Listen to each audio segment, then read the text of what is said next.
이번 시간부터는 이제 독해 연습을 할 건데, 말 그대로 문제처럼 해서 푸는 게 아니고, 일단 일반적인 글 읽어 나가면서, 어떻게 문장들을, 연결을 시켜서 해석을 하는지 그 부분하고, 아주 중요한 부분이 있는데, 지금 이거예요.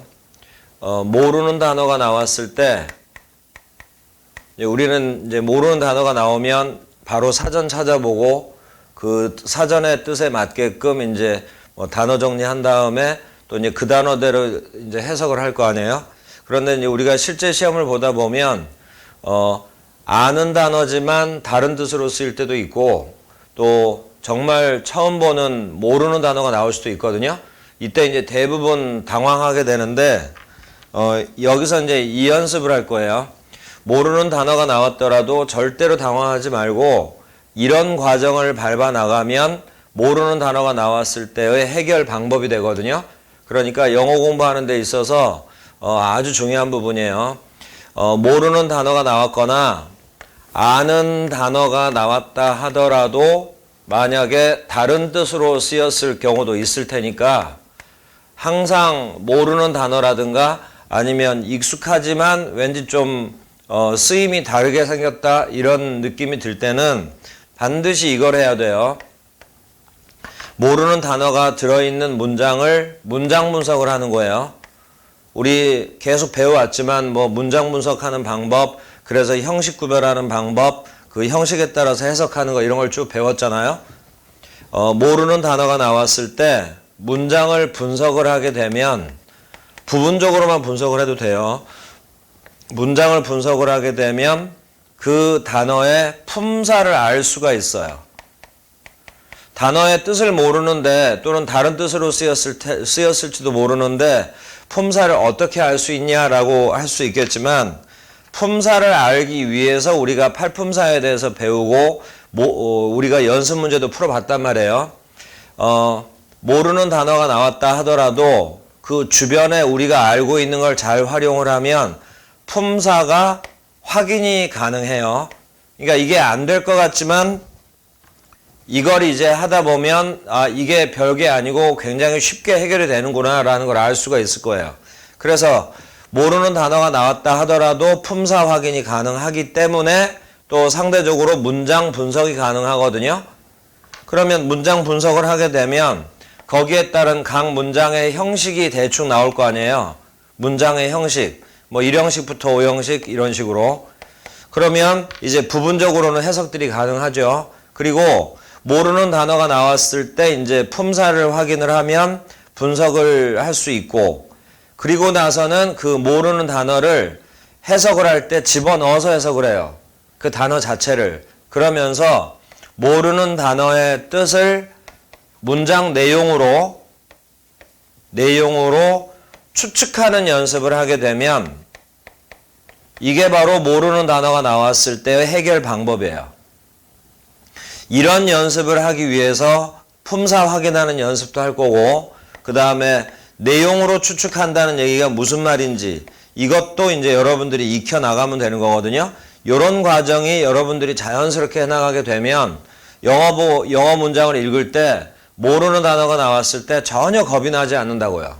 그러니까 일단은 조심할 부분이 글을 다 읽고 나서도 아직도 뜻을 잘 모르겠거나 그럴 때는 그때는 사전을 찾아서 확인을 해야 되지만 이 사전 찾아서 뜻 확인하는 건 나중에 하는 거예요.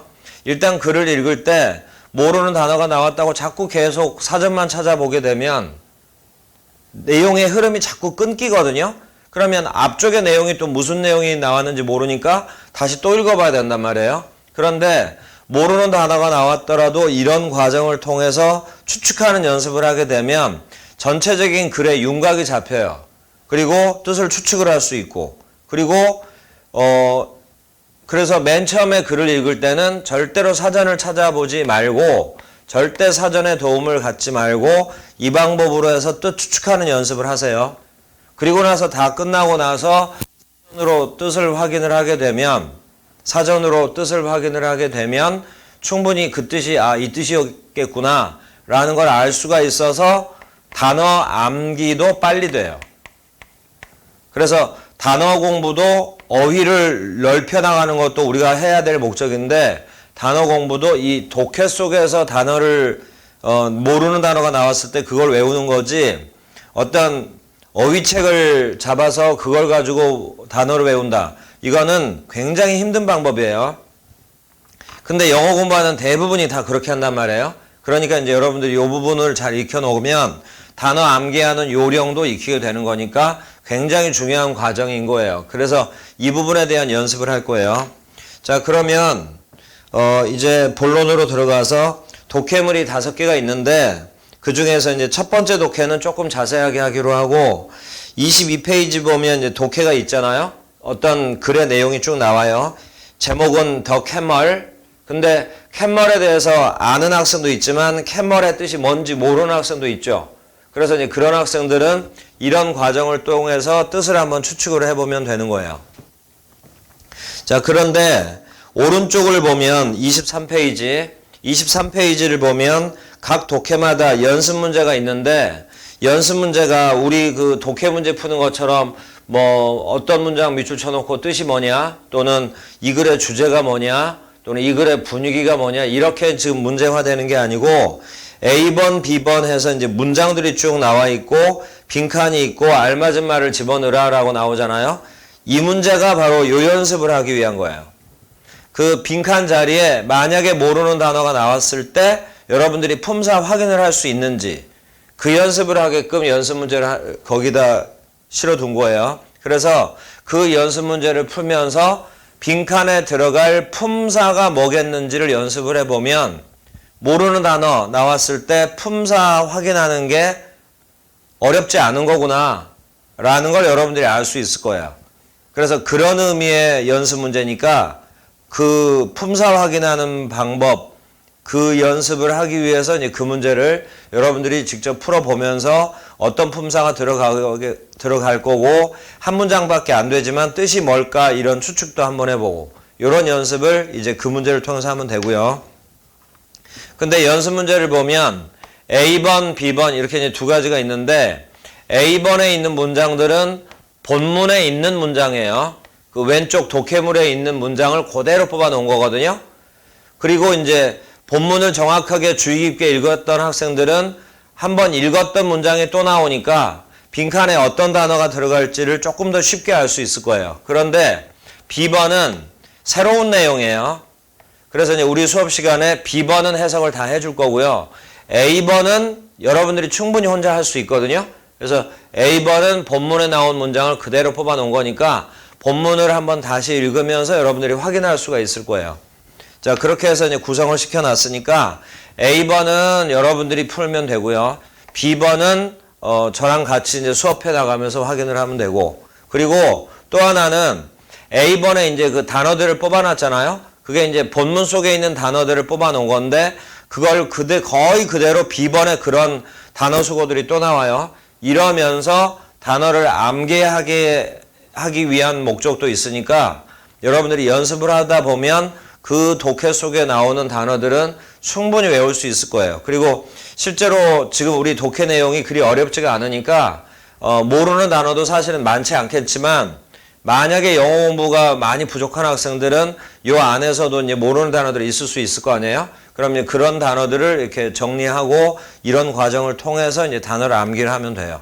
그래서 이런 방법을 통해서 독해하는 방법, 단어 공부하는 방법, 이게 여러분들이 연습이 되면 이제 시중에 있는 여러 가지 그 독해물들이 있을 거 아니에요? 그 독해물들을 읽어보면서 자료는 다양하게 있으니까 그런 것들은 이런 과정을 통해서 익혀나가면 되는 거예요. 자, 이제 그렇게 알고 독해물 5개 A번 문제는 여러분들이 스스로 해보고 B번은 이제 요 품사 확인하는 연습까지 하면서 답처리까지 같이 해줄 테니까 B번은 이제 설명을 가지고 이제 참고로 하면 되고요. 자, 그러면 지금부터 이제 독해를 하나를 할 테니까 22페이지 거기서부터 보세요. 자, 먼저 설명을 듣기 전에 여러분들이 이런 과정으로 중간에 모르는 단어가 있다 하더라도 밑줄을 쳐가면서 품사가 뭔가 한번 확인해 가면서 일단 전체적으로 빠르게 한번 쭉 읽어보세요. 한 5분에서 10분 정도를 읽어보고 나서 그 다음에 이제 사전 찾아보지 말고 바로 이제 설명을 들으면서 모르는 단어 또는 이런 과정, 추측하는 과정, 요것들을 어떻게 하는지 이제 보면 되고. 다만 우리가 이제 아직 그 문장을 만드는 모든 법칙을 다 배운 건 아니기 때문에 중간중간에 안 배운 문장 또는 좀 생소한 문장도 나올 수가 있거든요. 그것과 관련된 이론은 나중에 추가로 공부할 거예요. 자, 그러면 22페이지. 자, 22페이지를 보세요.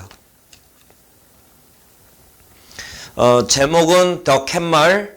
그러면 이 글은 캔멀에 관한 글이겠구나 라는 걸 알 수 있죠. 그러면 캔멀의 뜻을 아는 학생들은 그 캔멀과 관련되는 어떤 머릿속에 떠오르는 것들을 상상을 하면서 글을 읽으면 훨씬 쉬울 거고, 캔멀의 뜻을 모르는 학생들은 일단 읽어 나가면서 이 단어가 무슨 뜻일까? 앞에 정관사 더가 붙었으니까 명사인 것 같긴 한데 무슨 뜻일까? 요걸 추측을 하면서 내용을 들으세요. 자, 첫 문장 보세요.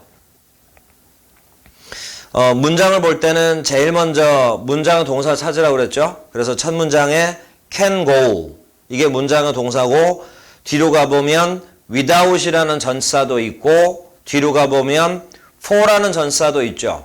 근데 이제 without은 다른 이유 때문에 잠깐 놔두고 뒤에 for a long time, 그 네 단어, 수식어는 우리가 빼자고 그랬잖아요. 그래서 for a long time은 괄호를 쳐놔요. 그러면 문장의 동사 찾고 for a long time 괄호 쳐놓으면 문장이 이제 굉장히 단순해졌죠. 이런 상태에서 이제 해석을 하면 되는데, 자, 여기서는 쉬운 것 같지만 꼭 알고 가야 될 게 하나 있어요. can go 할 때 go하고 without 두 단어를 밑줄을 쳐보세요. 저 go라는 단어도 우리가 아는 단어고 without이라는 단어도 뭐뭐 없이라는 뜻의 전치사다라는 걸 이제 여러분들이 외우면 돼요.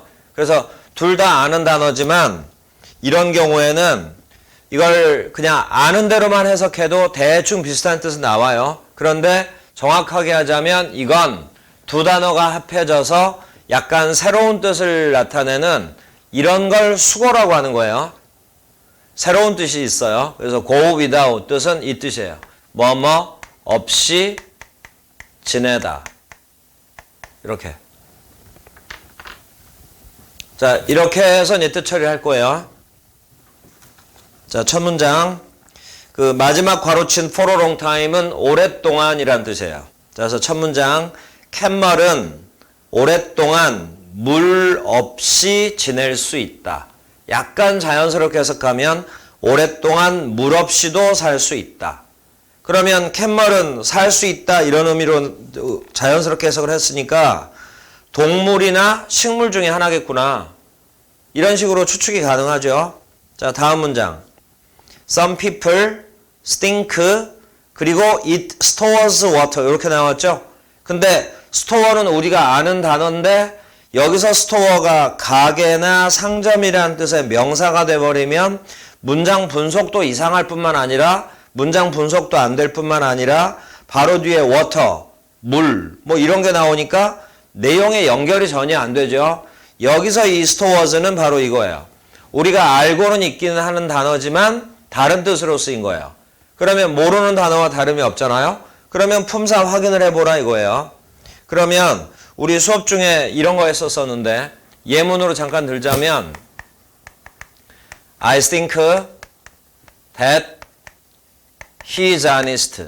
이 문장은 몇 번씩 우리가 다뤄본 문장이거든요. 5형식을 3형식으로 바꿀 때 그 4형식 문장이에요.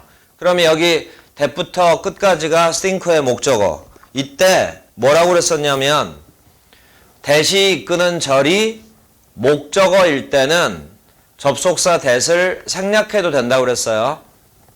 자, 그래서 think 뒤에 that이 생략된 거구나 라는 걸 알아차린 학생들은 문장 분석이 끝난 거예요. 그래서 바로 이런 것들이 이제 우리가 익숙해져야 문장을 볼 수가 있는 거예요. 자, 그래서 think 뒤에 that이 생략됐기 때문에 it이 that이 이끄는 절의 주어고 바로 뒤에 store 있죠. 이건 동사예요. 그리고 주어 it이 3인칭 단수이기 때문에 store에다 s를 붙인 거고 일반 동사 store예요. 근데 이제 일반 동사 store의 뜻을 몰랐으면 이 글이 끝나고 나서 이제 사전으로 여러분들이 확인을 해주면 된다 이런 뜻이에요. 자, 근데 여기서는 store의 뜻은 알고 있다고 하고 해요. 동사라는 걸 확인했죠. store는 동사일 때 저장하다라는 뜻이에요. 자, 그리고 문장 맨 끝을 보니까 험프라는 단어가 있죠. 근데 이 단어도 모르겠단 말이야. 근데 바로 앞에 it가 소유격이죠. 그리고 그 앞에 in이 전치사죠. 그것만 보고서도 험프의 품사가 뭐라는 거. 품사 확인은 바로 되잖아요. 소유격 뒤엔 뭐 나오고 전치사 뒤에 뭐 나오는지 둘 중에 하나만 알면 되죠. 험프는 명사예요. 자, 이제 해석이요. Some people, 몇몇 사람들은 stink, it이 대명사죠. 그러면 명사가 반복돼서 대신 썼겠죠. 요때 it이 가리키는 건 앞문장의 주어, 그리고 이 전체 글의 제목, 캔머를 가리키겠구나 라고 생각을 하고 당연히 그거겠지. 자, 전체 해석이요. 몇몇 사람들은 캔머리 자신의 험프에 물을 저장한다고 생각한다. 그러면 캔머의 뜻이 뭔지 아는 학생은 지금 요 당장 험프의 뜻도 추측이 가능해요. 다만 캔머의 뜻을 모르는 학생들은 험프도 지금 헷갈리겠죠. 지금 캔머이 뭔지 모르기 때문에 캔머의 어떤 모양이 안 떠오르니까 험프가 뭔지도 알 수가 없는 거지. 근데 이제 어쨌거나 명사라는 걸 우리가 알 수 있잖아요. 한 번만 다시 들어봐요. 몇몇 사람들은 캔머리 자신의 험프에 물을 저장한다고 생각한다. 다음 문장 this 이것도 대명사죠. 이것은 사실이 아니다. 그러면 this가 가리키는 게 뭐냐면 앞문장 중에 대절을 가리킨다 볼 수 있다고. 캔머리 험프에 물을 저장한다라는 사실. 이것은 사실이 아니다. 결론은 그 몇몇 사람들은 잘못 알고 있다는 얘기예요. 자, 다음 문장. It stores food in its hump. it은 역시 캔머리예요. 캔머리는 자신의 험프에 결론을 얘기해 준 거야. 사실 그대로를. 물이 아니라 음식을 저장한다. 음식을 저장해. 다음 문장. The 캔머 바로 뒤에 어포스트로피 s가 붙었죠. 어떤 단어가 있는데 단어 끝에 이렇게 어포스트로피 s가 붙으면 이 어포스트로피가 우리 이제 줄임말 같은 거 할 때 주로 쓰는 거잖아요. 근데 명사 바로 뒤에 어포스트로피 s 이렇게 나오면 이런 게 명사의 소유격이에요. 그래서 해석할 때는 뭐뭐의. 그리고 강조했었어요. 소유격 뒤에는 반드시 명사가 온다. 이렇게. 그래서 이제 명사가 왔으면 소유격과 명사는 합쳐서 하나의 명사로 보는 거예요. 자, 그래서 두 번째 줄 맨 끝. The camera's body changes. changes는 문장의 동사. 그리고 food 앞에 더가 붙었죠? 한 번 나온 명사가 특정해지면 더를 붙이는 거예요. 그래서 바로 앞 문장에 food를 가리키는구나. 이렇게 확인할 수 있다고. 자, 이제 전체 해석이요. 캔머의 몸은 그 음식을, 아까 험프에 저장한다는 음식, 그 음식을 fat으로 바꾼다. 이렇게. fat의 뜻은 몰라도 into라는 게 전치사이기 때문에 fat도 명사겠구나. 이렇게. 한번 다시. 지금 단어를 모르는 상태에서 계속 가기 때문에 내용이 머리에 딱 들어오지는 않을 거예요. 그럴수록 더 집중해서 들어야 돼요. 캔머의 몸이 아까 저장했던 그 음식을 fat으로 바꿔준다. then, THEN이에요. 괄호치고. 그리고 나서 라는 부사. 그리고 나서 그것은 the fat. 방금 그 fat으로 바꾼다고 그랬잖아요. 그 fat을 가리키는 거예요. 그래서 더를 붙인 거예요. 그 fat을 험프에 저장한다. 그러니까 결론적으로는 험프에다가는 물을 저장하는 게 아니라 음식을 저장하는데 음식을 fat으로 바꿔서 저장한다. 이렇게. 다음 문장. It cannot store the fat. it은 계속 캔머리예요. 캔머는 fat을 저장할 수 없다. all over its body. all over 밑줄치고. 이제 이런 것들은 좀 쉽지 않은 거지만 이렇게 독해를 하나하나 배워나가면서 이제 나오게 되니까 결과론적으로 우리가 배우게 될 거 아니에요. 배우고 나서 여러분들이 이제 복습을 해두면 돼요. 이때 all over는 두 단어 합쳐서 전치사로 쓰인 거예요.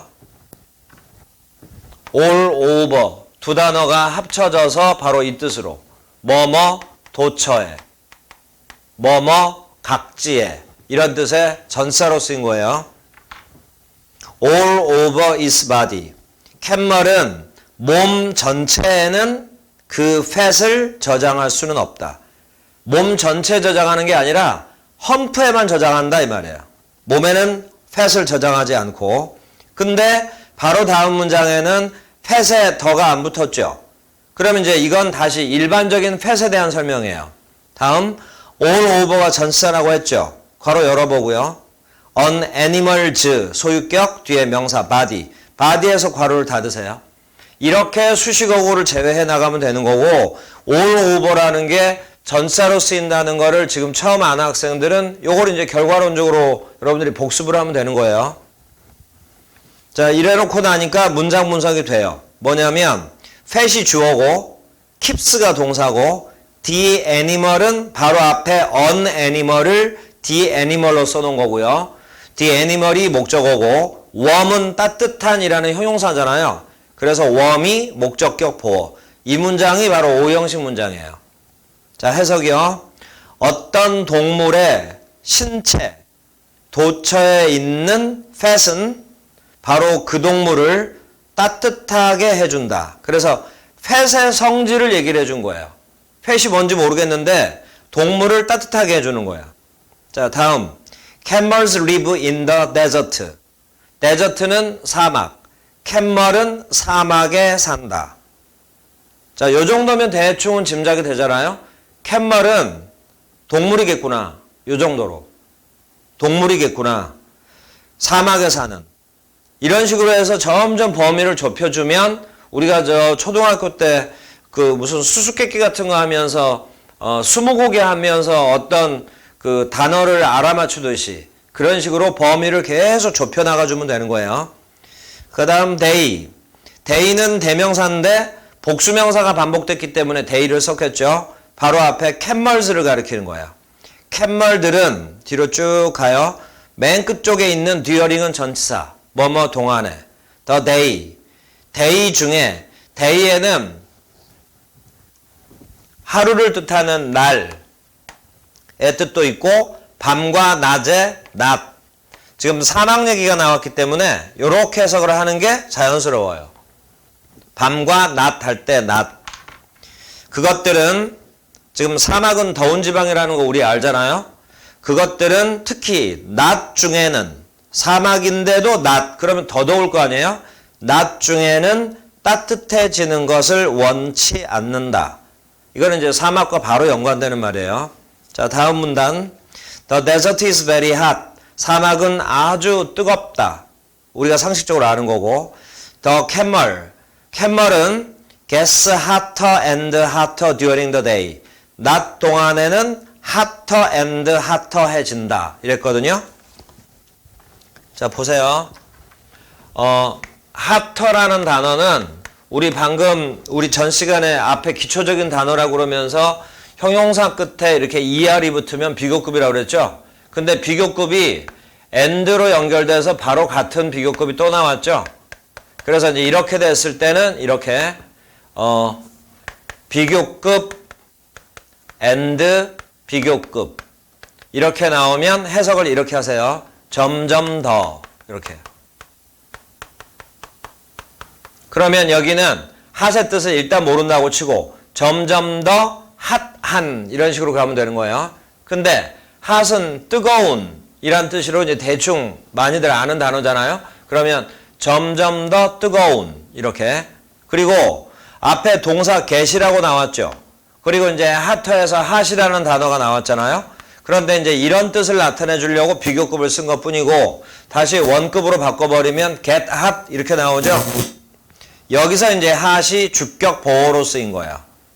나중에 이제 뒤쪽에 내용을 읽어보면 알겠지만 이 형식 문장에서 주격 보호 자리가 이렇게 형용사가 오면 동사의 뜻을 무시해버리고 주격 보호를 중심으로 해석하는 거예요. 그래서 get hot 하면 뜨거워지다 이런 식으로. 그래서 합치면 점점 더 뜨거워지다 이렇게. 자, 다시 해석이요. The camel. cammel은 낮 중에 점점 더워진다. 사막에 사는 동물이니까 낮이 되면 더욱더 더워진다. It stores its heat in its body 까지가 문장 성립됐는데 because가 나오고 주어 동사 나오죠. 이러면서 이제 하나씩 외우세요. because부터 끝까지 괄호를 쳐봐요. 여기 because가 바로 부사절 접속사로 뭐뭐 때문에. 부사절 접속사라는 말을 외워놓으세요. 부사절 접속사라는 말을. 이 시간은 여기까지만 할 거예요. 그리고 이제 바로 연이어서 또 다음 시간에 남아있는 독해를 하고 뒤에 연습 문제를 또 풀어가면서 내용 확인도 다시 한번 하고 할 테니까. 그럴 테니까 이제 여러분들이 그 정도 선에서 가급적이면 사전 찾아보지 말고 한번 추측을 해보고 그 다음에 이제 나머지 내용은 다시 한번 읽어보고 그 다음에 이제 넘어가라고요. 자, 지금 두 번째 문단 하고 있는데 두 번째 문단의 마지막 문장 하고 있는 거예요. 캔멀은 이시 가리키는 건 캔멀. 캔멀은 다음 줄 because 뒤로 가봐요. The nights 밤이 쿨의 원뜻은 시원하니죠. 밤이 시원하기 때문에 자신의 몸에 this heat 이러한 열이라는 게 바로 사막의 낮 동안의 열, 이러한 열을 저장한다. 그러면 밤에 뭐 하니까 열을 저장한다 이랬죠. 근데 쿨이 우리가 알고 있는 뜻은 시원한이죠. 그러니까 문맥이 조금 맞지가 않죠. 그러면 쿨을 약간 의역을 해요. 선선한, 약간 추운 뭐 이런 식으로. 그러면 자연적으로 해석이 자연스러워져요. 다시 한번 들어봐요. 사막은 다시 캔멀은 밤이 선선하기 때문에 약간 서늘하기 때문에 자신의 몸에 이러한 열을 저장한다. 그리고 이제 속뜻으로 따지자면 그 서늘하고 선선한 것을 피하려고 그때 열을 사용하려고 낮 동안에 이러한 열기를 저장을 해둔다 이 말이야. 근데 이제 저장은 어떻게 하냐? 그거는 뭐 캔멀 자체 자연적인 어떤 생리적인 현상에 의해서 되겠지 이렇게 생각을 하고 넘어가면 되는 거예요. 자, 여기까지. 지금 이제 시간이 조금 길어져서 지금 여기서 자르긴 한 건데 방금 그 캔멀이라는 단어 나왔잖아요. 그리고 험프라는 단어 나왔잖아요. 그리고 팻이라는 단어 나왔었는데 지금 캔멀이라는 단어는 계속 반복이 되고 있고 험프와 팻의 얘기는 이제 딱 중간돼 버리고 안 나오죠. 자, 그러면 지금까지 단어 모르는 단어 나왔을 때 이 정도를 하고 내용으로 추측을 해보라라고 했는데 이게 동물이다, 사막에 사는 동물이다라는 정도까지는 추측이 됐죠. 이제 뜻을 가르쳐 줄 테니까 한번 지금까지 내용이 약간 불안정했을 테니까 한번 확인해 봐요. 캔멀 뜻은 낙타. 그러면 요걸 듣는 순간 요게 여러분들이 해결이 될 수가 있어. 낙타했을 때 그 낙타라는 동물의 어떤 신체적 특징, 사람들이 물을 요 안에다가 저장할 거라고 착각하고 있는 그거. 험프는 낙타 등에 있는 혹이에요. 그러면 아까 내용을 알면 물을 저장하는 게 아니라 음식을 저장하는데 사실은 음식을 팻으로 바꿔가지고 이걸 저장한다고 그랬어요. 근데 이것이 동물의 몸 도처에 있으면 그 동물은 뜨거워지니까 캔멀은 혹에만 요걸 저장하고 몸의 다른 부위에는 요게 없다 이런 말이거든요. 팻이 형용사할 때는 뚱뚱한이라는 뜻이고요. 그런데 지금 우리 이 글에서는 명사로 쓰였죠. 지방이라는 뜻의 명사예요. 그래서 험프는 캔멀은 혹에다가 이제 실제 사실이에요. 낙타는 혹에다가 음식을 팻으로 바꾼 그 지방을 여기다가 저장을 한다. 이게 이제 우리가 새로 알게 된 정확한 사실. 이렇게. 그러면 이렇게 단어의 뜻이 나왔죠. 이 상태에서 단어를 외우게 되면 더 쉽게 외워진다 이 말이에요. 자, 이렇게 하고 다음 시간에 나머지 부분하고 연습 문제도 할 거예요. 여러분들이 연습 문제도 먼저 풀어보고 나서 설명을 들으세요. 자, 이 시간은 여기까지예요. 수고했어요.